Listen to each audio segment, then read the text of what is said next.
Hey, what's up, everyone? I'm back. This room's changed a little bit since last time. I don't have my old desk anymore, the wood one. It's gone because it just kind of combusted due to my sheer presence in this room. It's a pretty cool feature. Now I have this new metal one. Oh, I also got this instrument back here that I have no idea how to play.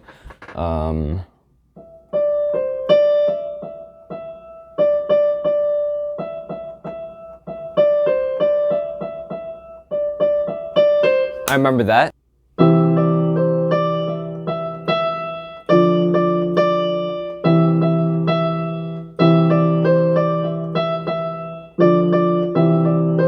Hey, that goes hard.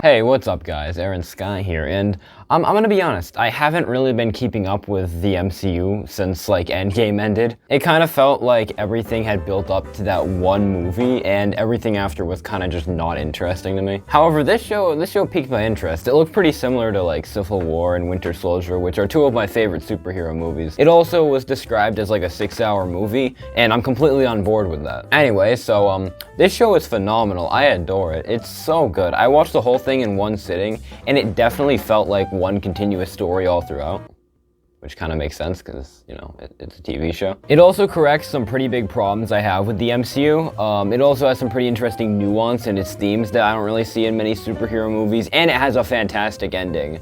This is just one of my favorite MCU things since like Guardians of the Galaxy. It's that good. Okay, time to pretend like I know anything about writing. Who knows, I might even get a little experimental with it, like a little like video essay type thing where I put like the definitions I find on Google on screen. That might be pretty cool. Oh, and we gotta blur the background and bring like the drop shadow behind like the definition. That's gonna look so good. Okay, so Sam and Bucky have both been in the MCU for like 7 years. Actually, exactly 7 years. And this is the most interesting both of them have ever been. Up until now, Bucky was always just Cap's friend and Sam was always just some guy Cap met jogging. However, in this show, they're both people with people's problems, and they learn to overcome their problems.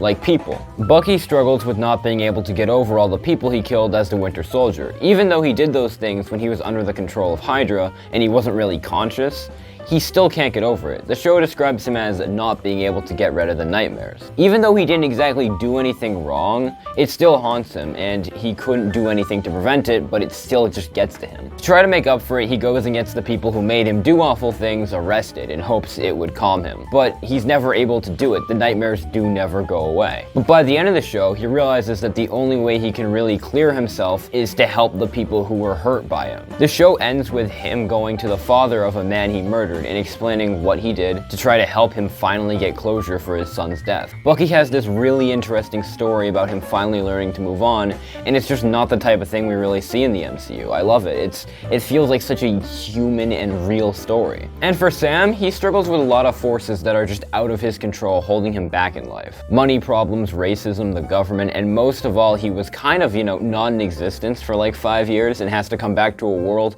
that has moved on without him. And I remember when Endgame first came out, a lot of people asked a bunch of questions about, what about all these problems that are going to be created by people not existing for 5 years? And this show does a very good job of just addressing that in a realistic way. The whole show, he feels like he can really never get over the things holding him back. He feels beat down. He also gives away the shield that Steve gave him at the end of Endgame. He also meets a super soldier named Isaiah. Now, Isaiah had done a lot to try to help his country, including fighting in World War II and almost dying several times.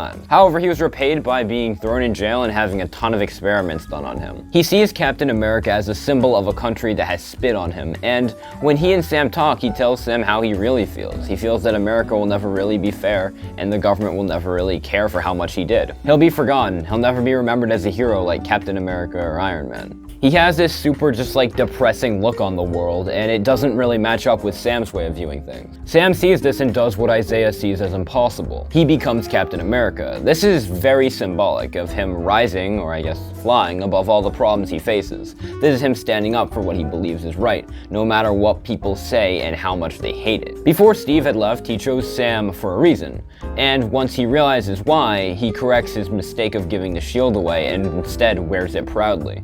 Similar to how Isaiah felt left behind by America, so did Sam when he came back from not existing for 5 years to all these problems just holding him down. Also, when Sam gave away the shield, it didn't just go to a museum like he thought it would. Instead, it went to a new government-appointed Captain America, John Walker. Now, Walker is technically Captain America now, but in name only. He's kind of like an awful person. In one of his first missions, he beheads someone. This just isn't what Steve would have wanted. It's very obvious. The whole show, our heroes go up against this force of terrorists who dislike the way the government is handling the problems that come with the population, disappearing for 5 years and then coming back. And honestly, the terrorists are right, and Sam acknowledges this. He too is being affected by these decisions in a negative way. Once again, Sam feels like he's been left behind by the government when he comes back from 5 years to all these things being handled so poorly. But the way they want to cause their political change is by blowing stuff up and killing people, and Sam and Bucky aren't on board with that. Bucky describes to their leader, Carly, that they won't ever be able to get over the deaths once it's over. The nightmares won't ever go away. It won't be worth it. He didn't have a choice in his murders, but she does. One thing I really like about this show is it's very nuanced. Like, no one is really good or evil. Zemo might be an awful guy, but he helps fight the terrorists. Sam might be a good guy, but he still gives up the shield at the start. Carly might be a terrorist, but she still believes in a good cause that she is willing to and does die for. There's a lot of nuance in this story in a way that the MCU doesn't really ever have.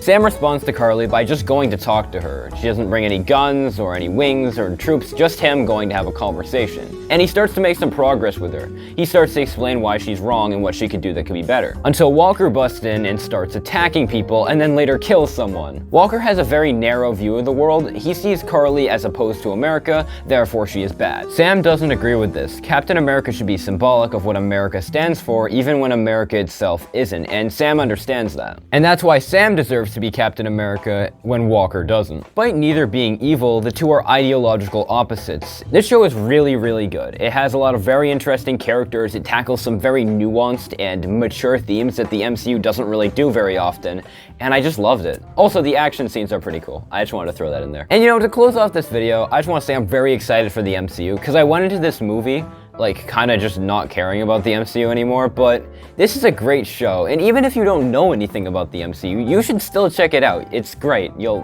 probably like it. Okay, bye. Addicted to a